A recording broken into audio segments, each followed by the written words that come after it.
Hi there, welcome to Dad You Never Had. Today we have a two-part video on how to remove and install a toilet, as well as try to repair the wooden floor that got wet beneath it and stained. So if you want to see the first part, you'll see how to remove it, you'll see what I'm dealing with in the bottom, and part two is the reinstall and everything you need to know to do that. Thanks for watching. So I have a feeling that the wax ring has broken somehow and water's leaking out probably every time we flush. So I'm going to go through this today. The one dad tip I will give you is don't start a plumbing project like this late in the day. Depending on your access to a hardware store, generally you're going to end up going multiple times for most plumbing things, is what I've found, unfortunately. First I'm going to check these bolts on the side, which I'll show you, and make sure they're tight. If they're not, maybe I'll just tighten them down a little bit and see if that does the trick. If not, I'm gonna have to pull the entire toilet off, clean it out, see what's going on, hopefully just replace the wax rings, replace and reinstall the toilet, and hopefully it'll be good to go. You know, the good part of this day is I guess I get to think of a dad toilet joke, so there's that. Anyway, off we go. So here's the toilet in question. As you can see, this is the discoloration in our floor. It's a wooden floor, maple. See where those white caps are? Underneath there, there's some bolts with some nuts. So I'm going to check those first to see if they're tight. It's possible that they come loose, although I don't really see that anything's kind of broken loose underneath there. You see that orange kind of staining. It's not pee, it's from when we had our floors were finished. So they sanded them and stained them, and that's the color of the stain. That caulk's gonna end up coming out regardless if I have to reseal the toilet. All toilets are gonna have a water source. You can't see it on this side. So you're gonna go around here to the other side, and you're gonna see that's where the water comes in. This is a valve, and this type of valve, you're gonna turn it 90 degrees, and when you turn it 90 degrees, the water's gonna shut off. You can tell the water's on because this points in the same direction as this hose. So when that's turns to the side, cuts the water off. These type of valves, although this is a newer type, I can't tell you how many times I've gone to shut one off, and as soon as I shut it off, it starts dripping on the floor.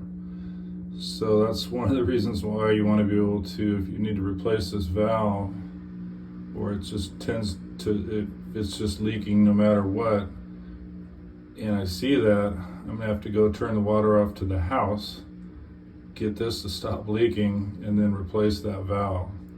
So one thing leads to another. No good deed goes unpunished, but you just want to be aware of that before you start messing with this valve. First thing I'm going to do is remove these caps here and check on these nuts underneath there to see if they're tight. So I'm going to reach around. Got a scraper here, so yeah, you could use a butter knife or something. I just want to pop this thing off. Here we go. I'm going to get that out of the way. And now you can see the bolt. So these bolts need to be tight.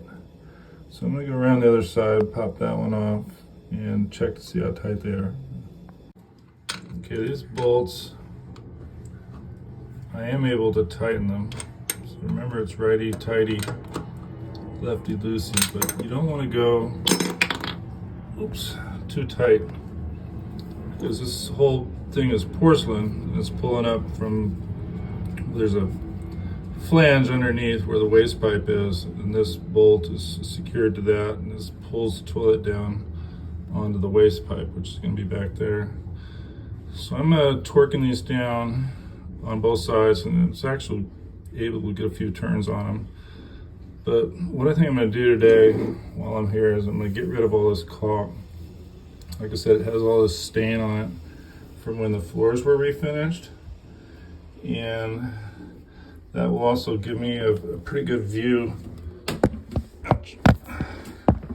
here in the front to see if any more water comes out. So I kind of want to measure this, see how far this has gone, and make sure it doesn't go any further after I do this.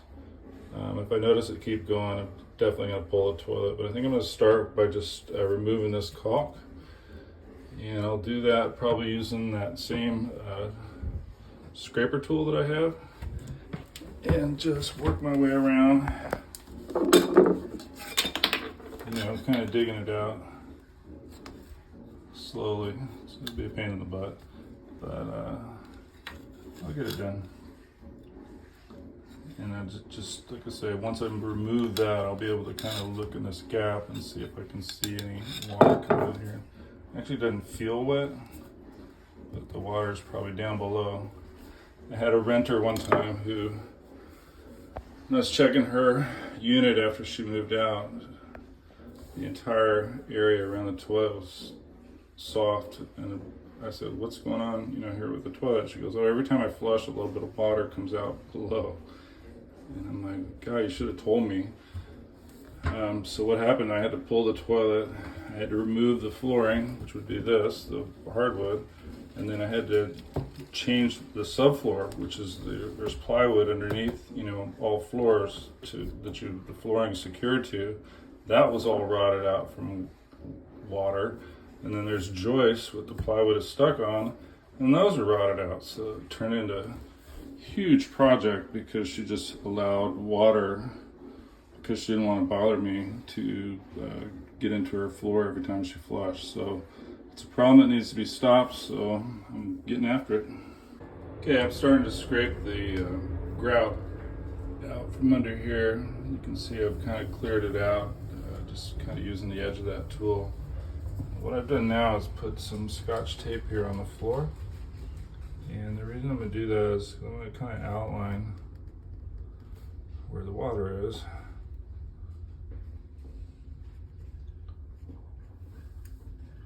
To see if it goes any further. I was able to tighten those bolts. Alright, so now I got about the approximate outline of the water on the Scotch tape, and I'll be able to watch that to see if it goes any further. I was able to tighten both bolts down quite a bit. Not quite a bit, but I'd say 5 or 6 turns. You'll just reach a point where you just know you got to stop. I mean, you could keep going, but you're gonna crack it. Trust me. Okay, got a lot of the caulk out. Flushed it a few times. Haven't seen any new progress on the leak.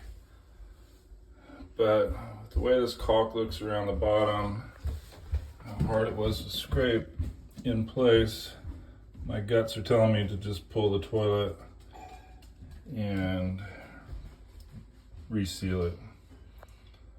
So I think that's what I'm going to do. What you need to do first is shut off this water here, the valve I was talking about earlier. It's going to turn 90. I know I replaced that one not too long ago, so hopefully there's no water under there. Another trick I'll do is throw a piece of toilet paper under there. While you're not paying attention, if it is leaking at all, you'll see drops on the toilet paper that'll be there. Okay, next you're going to flush the toilet.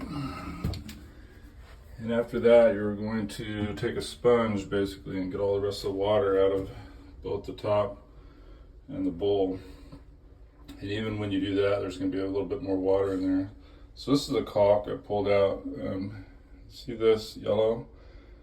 That's the urethane they use to seal the floor.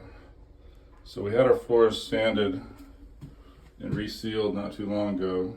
And when they put the new color and sealer on there, which is this yellow urethane, you can see it's real shiny on there, it kind of stained the caulk, so it didn't look that good to begin with.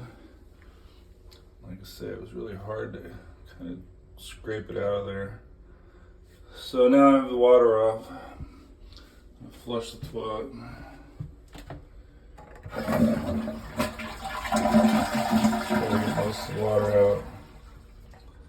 And then I'm going to pull the lid off and I'll show you. So I flushed, and you can see here in the bowl there's still a bunch of water here that I'll use a sponge, get as much of it as I can out, you know, all of it. And then in the bowl, you see there's still some water left too, and that needs to come out.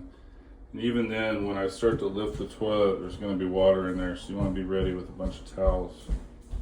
Okay, I got the bolts off there on both sides. You can see there's it's called a closet bolt. And took the nuts and the cap off, scraped most of that off. Like I said, I don't really see more water, but I really want to get this thing off and dry it off.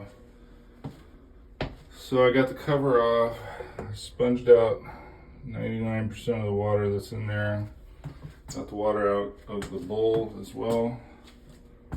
Oops. So now I'm going to take both arms and hands, lift, and I gotta lift this toilet bowl straight up a few inches to clear the bolts and clear the wax ring and get it set onto, I'll put some towels and rags right here and I'll set it on there for now.